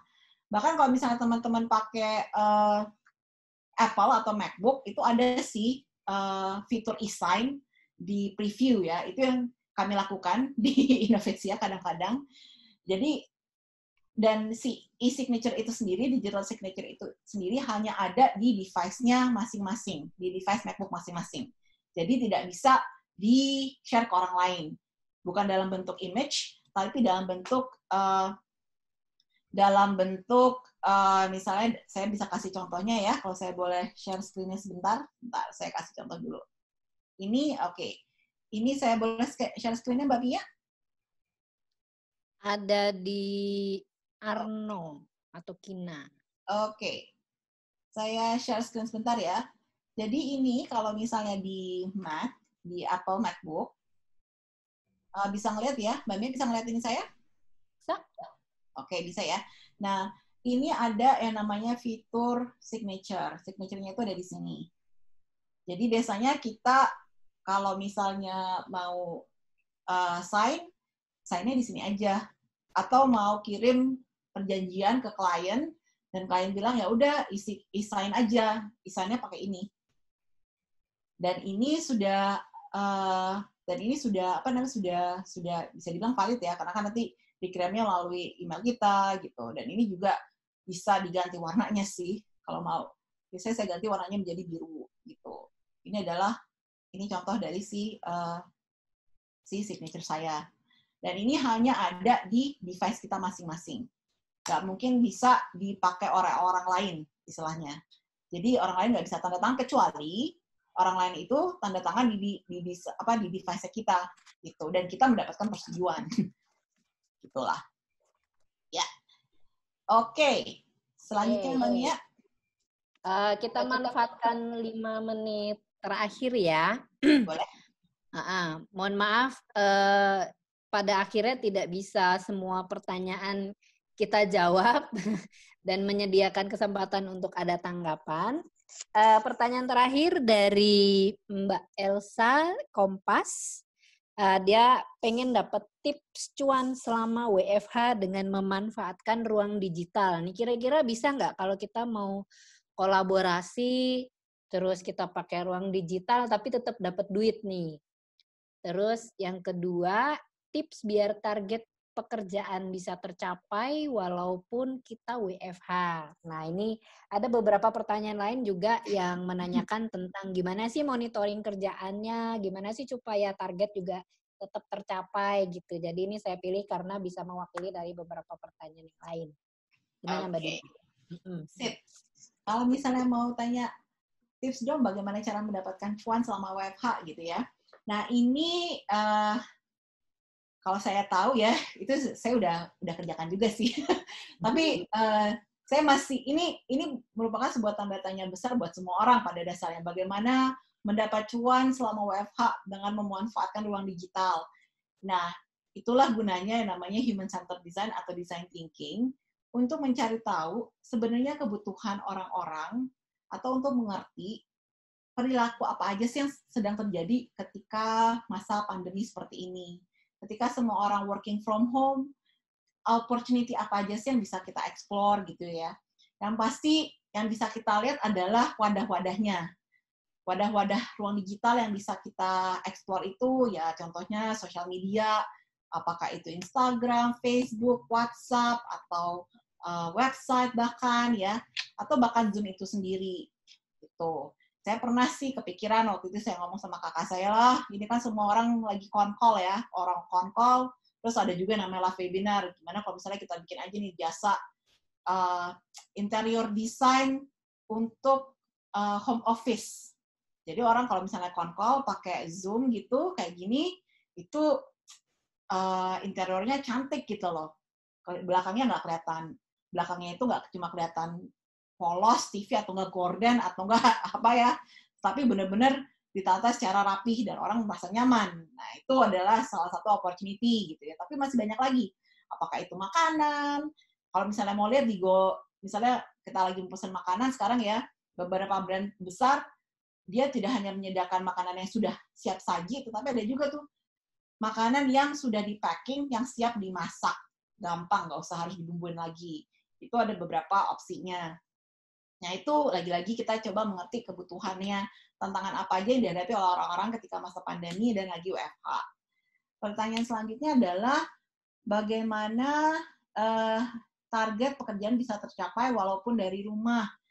Nah, itu pada dasarnya kita harus, ini ya, goalnya harus jelas, dan pada saat membuat yang namanya planning atau perencanaan goal, biasakan kita bikin planningnya itu dari kanan ke kiri. Artinya, goalnya itu misalnya proyeknya 6 bulan. 6 bulan itu nanti 6 bulan ke depan apa yang mau kita capai, terus kita runut ke belakang. Supaya kita bisa mencapai hal-hal dalam 6 bulan, maka di bulan ke-5 saya akan melakukan ABC. Di bulan ke-4 saya akan melakukan DEF. Di bulan ke-3 saya akan melakukan GHI gitu ya. Itu ngerunut ke belakang. Dan itu kita monitor secara reguler dalam daily stand-up, dalam yang namanya regular meeting. Jadi setiap regular meeting itu kita tidak hanya mereview pekerjaan yang sudah kita lakukan, tapi kita juga mereview sejauh apakah kita sudah mencapai goal yang sudah kita set di awal. Seperti itu. Nah, itu sih salah satu contoh ini ya, pengalaman yang kita alami juga. Kita mengerjakan sebuah proyeknya itu targetnya adalah kelar di akhir Juni. Ini kita ngeliatnya sih dari deliverable schedule-nya ya. Oh, di akhir Juni itu udah harus deliverable terakhir nih. Kemudian berarti sekarang udah apa ya? Sekarang kan sudah bulan April. Berarti kalau di sekarang udah bulan Juni ya. Berarti kalau misalnya selesai di bulan Juni, berarti di bulan Juni yang sekarang ini kita harus udah ngapain begitu. Itu cara kita memonitor project-nya. Dan so far masih on time ya, klien happy dan kita juga happy karena deliverable on time berarti ya secara administratif dan lain-lain itu juga lancar gitu. Yes. Oke. Mbak Elsa, menjawab? Mbak Elsa? Ada tanggapan Mbak Elsa?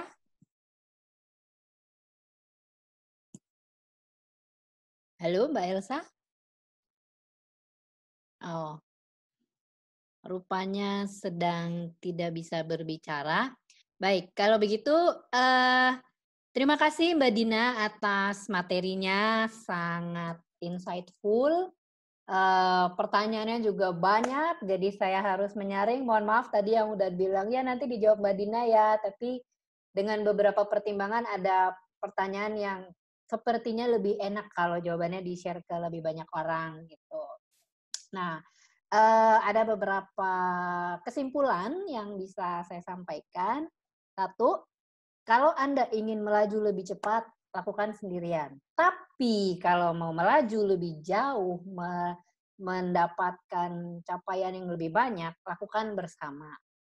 Untuk itu kita perlu berkolaborasi. Kolaborasi itu ada dua jenisnya, dengan tim kita sendiri dan dengan klien kita atau dengan partner kita di luar organisasi kita sendiri. Nah, untuk bisa berkolaborasi ada 8 nih rumusnya. 1, komitmen. 2, keterlibatan orang-orang yang berbeda. 3, leadership. 4, komunikasi yang bagus. 5, simpan semua pekerjaan dalam satu tempat. 6, visualisasikan diskusinya. 7, adakan regular meeting koordinasi. Dan 8, selalu lakukan evaluasi dan debrief. Catatan yang terakhir, tadi kita dapat beberapa tools yang bisa digunakan, ada Slack, ada WA, ada email, ada Zoom yang kita pakai sekarang, kemudian ada Trello, ada Airtable, dan tadi ada dapat satu lagi Privy buat e-sign gitu. Terkait dengan pertanyaan para peserta, semuanya mengerucut pada kita harus lakukan review yang reguler gitu ya. Baik itu mau dapat KPI yang bagus, pencapaian KPI-nya, terus gimana kalau ada konflik, semua harus dikomunikasikan dengan baik gitu. Nah, pada kesempatan ini kami ingin mengingatkan kembali bagi seluruh peserta yang ada di sini. Sekali lagi kami ingin menyampaikan bahwa kami turut mengundang Bapak dan Ibu sekalian untuk bisa berpartisipasi dalam membantu tenaga medis dan mereka yang terkena dampak COVID-19 melalui yayasan kitabisa.com. Informasi tentang cara memberikan donasi dapat dilihat di layar. Anda dapat memindai kode QR, catat link ini, atau cek di bagian chat di tampilan Zoom di bagian bawah untuk mengklik tautan yang telah kami kirimkan. Atau langsung melakukan transfer ke akun BCA atas nama Yayasan Kitabisa, KCP Gedung Hijau dengan nomor rekening 4988008999. Dapatkan informasi lebih lanjut tentang Innovesia dengan memfollow semua akun media sosial kami agar Anda senantiasa terupdate dengan kegiatan-kegiatan kami. Kami memiliki banyak program inovasi yang dapat Anda ikuti, sangat berguna untuk bisnis dan organisasi Anda. Mulai dari inovasi perusahaan, inovasi terbuka, dan inovasi sosial. Tambahkan pengalaman Anda dengan mengikuti program kami seperti co-creation, pelatihan, acara bincang-bincang, dan webinar yang bisa Anda akses dari rumah untuk meningkatkan kemampuan bisnis dan inisiatif Anda. Untuk kedepannya, kami masih punya ada 2 seri webinar. Yang pertama akan dilakukan minggu depan tanggal 10 hari Rabu dengan tema Develop Your Idea. Akan dibawakan oleh Mas Dani Kosasih, salah satu co-foundernya Innovesia. Nanti akan dimoderatori oleh Ibu Dina. Kemudian 2 minggu lagi di tanggal 18 hari Kamis akan ada tema Digital Mindset yang akan dibawakan oleh Mas Daniel Oscar Baskoro. Beliau adalah ICT for Development Researcher dari Columbia University. Nanti saya akan kembali memoderatori sesi ini. Untuk feedback form, kami mohon kesediaan Anda untuk dapat mengisi formulir umpan balik dengan memindai QR Code yang ada di layar ini, atau dengan mengklik tautan yang telah kami kirimkan di kolom chat.